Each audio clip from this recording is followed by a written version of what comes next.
are ready for our next trip. It is 6 o'clock in the morning and we are heading to train station. So ഞങ്ങൾ ഇവിടെ ഇപ്പോൾ സ്യൂറിക് main സ്റ്റേഷനിൽ എത്തിക്കാണ്. എൻ്റെ ഒപ്പം ആരാണുള്ളത്? ഞങ്ങൾ എങ്ങോട്ടാണ് പോണത്? പാരീസ്. എങ്ങനെ പോണ്? We are going to Paris. അപ്പോൾ ഞങ്ങൾ ട്രെയിൻ വരാറായി, ഞങ്ങൾ അങ്ങോട്ട് പോവാണ്.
ഞങ്ങൾ പാരീസിലെത്തി, മുറി ചെന്ന് ചെക്കിനൊക്കെ ചെയ്തു. ഇനി ഞങ്ങൾ ആദ്യമായിട്ട് പോണത് നോട്ടർഡാം കത്തീഡ്രലിലേക്കാണ്. ഞങ്ങളുടെ നിൽക്കണ ഹോട്ടലിൻ്റെ തൊട്ടടുത്ത് തന്നെ എന്താ പറയുക, ഇതിനെന്താ മെട്രോ ഉണ്ട്. അപ്പോൾ അതിൽ കയറി പബ്ലിക് ട്രാൻസ്പോർട്ട് തന്നെയാണ് ഉപയോഗിക്കുന്നത്. ഞങ്ങൾ അങ്ങനെ പോകാൻ നിൽക്കുകയാണ്. ഇനി അവിടെ ചെന്നിട്ടുള്ള വിശേഷങ്ങൾ അവിടെ വെച്ച് പറയാം. I love Paris every moment of the year. I love Paris. Why do I love my Paris? Because my love is here. ഞങ്ങൾ രാവിലെ 6 മണിക്ക് വീട്ടിൽ നിന്ന് ഇറങ്ങിയതാണ്. 5 സംതിങ്ങിന് എഴുന്നേറ്റു. ഇപ്പോൾ ഇവിടെ എത്തി. സൈറ്റ് സീയിങ് ഒക്കെ തുടങ്ങണക്കാട്ട് മുമ്പ് നമുക്ക് എന്തെങ്കിലും ഒരു എനർജി വേണമല്ലോ. അപ്പോൾ ഞങ്ങൾ ഭക്ഷണം കഴിക്കാനായിട്ടൊരു സ്ഥലത്ത് കയറിയേക്കാണ്. വലിയതായിട്ടൊന്നും കഴിക്കണില്ല, എന്തെങ്കിലും സംതിങ് സ്മോൾ, ഒരു എനർജി കിട്ടാനായിട്ട്. അപ്പോൾ ഞങ്ങൾ എന്നാലും ഇവിടെ വന്ന കാരണം ഇവിടുത്തെ എന്തെങ്കിലുമൊക്കെ നമ്മൾ ട്രൈ ചെയ്യേണ്ട. അപ്പോൾ അനിയൻ സൂപ്പാണ് എടുക്കണത്. പിന്നെ നമുക്ക് അറിയണ ഒരു ഫ്ലേവറും നമുക്ക് വിശന്നിട്ടാണ് വന്നിരിക്കണത്, കാരണം ഫിഷ് ആൻഡ് ചിപ്സും. അപ്പോൾ ഞങ്ങൾ 3 പേരും കൂടി ഷെയർ ചെയ്ത് ഇത്തിരിച്ച് കഴിച്ച് പിന്നെ അങ്ങനെ നടക്കാമെന്ന് വിചാരിക്കുന്നു.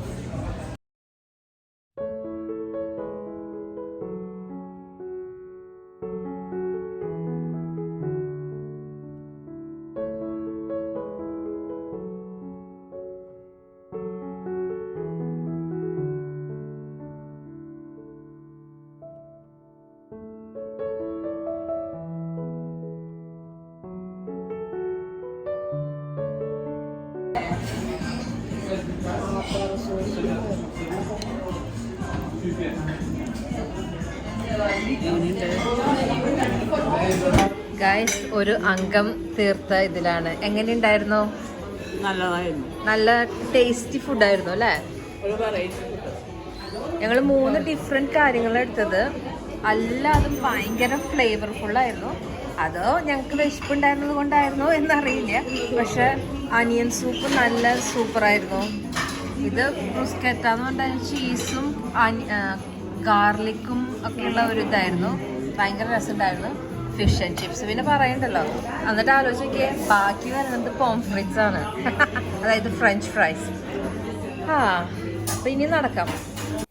ഭക്ഷണം കഴിഞ്ഞ് ഞങ്ങൾ ഏറ്റവും ആദ്യം പോയത് ഷേക്സ്പിയർ ആൻഡ് കമ്പനി എന്ന് പറഞ്ഞൊരു English language book സ്റ്റോളിലേക്കായിരുന്നു.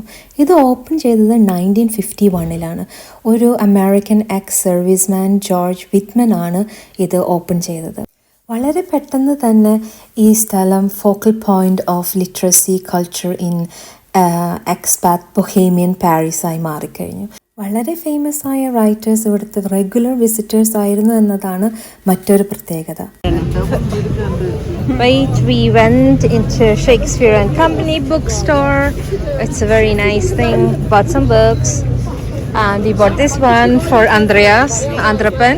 It's like, stop buying so much rubbish. പിന്നെ ഞങ്ങൾ അവിടുന്ന് പോയത് കത്തീഡ്രൽ നോട്ടർഡാമിലേക്കാണ്. ഈ പള്ളിയുടെ കൺസ്ട്രക്ഷൻ തുടങ്ങിയത് 1163 ആൻഡ് ഇത് കംപ്ലീറ്റ് ചെയ്തതോ 1260 സോ ഇറ്റ് ടുക്ക് ഒരു 100 വർഷങ്ങൾക്കധികം നീണ്ടു നിന്ന പണിയായിരുന്നു. പിന്നെ ഇതിന് ഒത്തിരി കീ പോയിൻറ്റ്സ് ഉണ്ടെങ്കിലും പിന്നെ മെൻഷൻ ചെയ്യാനുള്ളത് 1790s ഫ്രഞ്ച് റെവല്യൂഷൻ. ആ സമയത്ത് പള്ളിക്ക് ഒത്തിരി ഡാമേജ് വന്നിട്ടുണ്ടായിരുന്നു. പിന്നെ 19th സെഞ്ച്വറിയിൽ നപ്പോളിയൻ്റെ കൊറോണേഷൻ ഇവിടെയായിരുന്നു നടന്നത്.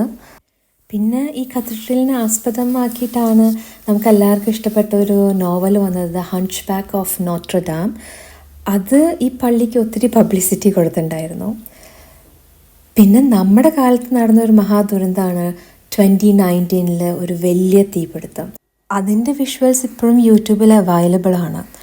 അതിനുശേഷം 2021 റീകൺസ്ട്രക്ഷൻ തുടങ്ങിയത്. 3 വർഷം നീണ്ടു നിന്ന റീകൺസ്ട്രക്ഷന് ശേഷം 2024 അതായത് ലാസ്റ്റ് ഇയർ ഡിസംബറിലാണ് ഈ പള്ളീനെ റീ ഓപ്പൺ ചെയ്തത്. പക്ഷെ ഇപ്പോഴും എക്സ്റ്റീരിയറിൽ വർക്ക് നടന്നുകൊണ്ടിരിക്കുകയാണ്. ഇറ്റ്സ് നോട്ട് ഫുള്ളി ആയിട്ട് ഇപ്പോഴും റീകൺസ്ട്രക്ട് ചെയ്ത് കഴിഞ്ഞിട്ടില്ല. കഷ്ടല്ലേ. സോ നമ്മൾ ഫിങ്സ്റ്റൻ്റെ പെന്തക്കോസ്തലിൻ്റെ കുർബാന ഈ നോട്ടർഡാമിൽ കണ്ടിറങ്ങി. ഒരു നല്ല സുഖമില്ലേ? പള്ളിക്ക് എന്തോ ഒരു പ്രത്യേകത ഇല്ലേ? എനിക്കെന്തോ ഭയങ്കര ഇഷ്ടമായി.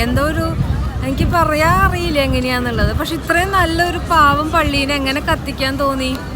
അത് കാണുമ്പോൾ നമുക്ക് ഭയങ്കര വിഷമം തോന്നും. പിന്നെ അവിടെ നിന്ന് ഇത്തിരി നേരം കൂടിയൊക്കെ ആ പള്ളിയും പരിസരമൊക്കെ കണ്ട് ഞങ്ങൾ അപ്പോഴേക്കും ഇത്രയും വെളിച്ചുണ്ടെങ്കിലും രാത്രി 8 മണി 9 മണി ആയിട്ടുണ്ടായിരുന്നു. ഒത്തിരി ടയേർഡായിരുന്നു. അങ്ങനെ ഞങ്ങൾ ഭക്ഷണം കഴിക്കാനായിട്ട് വീടെന്ന് എപ്പോഴും പറയണം, പക്ഷെ ഹോട്ടലിൻ്റെ അടുത്തുള്ള ഒരു ഇന്ത്യൻ റെസ്റ്റോറൻറ്റ് കയറി. പ്രത്യേകിച്ച് ഗുണമൊന്നും ഉണ്ടായിരുന്നില്ല, എന്നാലും കഴിച്ചു, അത്ര തന്നെ.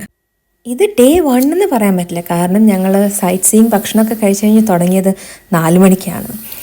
സോ അടുത്ത ദിവസമാണ് ഞങ്ങളുടെ ട്രിപ്പിലെ ഹൈലൈറ്റ്. അന്ന് ഞങ്ങൾ എന്തൊക്കെ ചെയ്തു എന്ന് അറിയണമെങ്കിൽ അടുത്ത വീഡിയോ കാണൂ.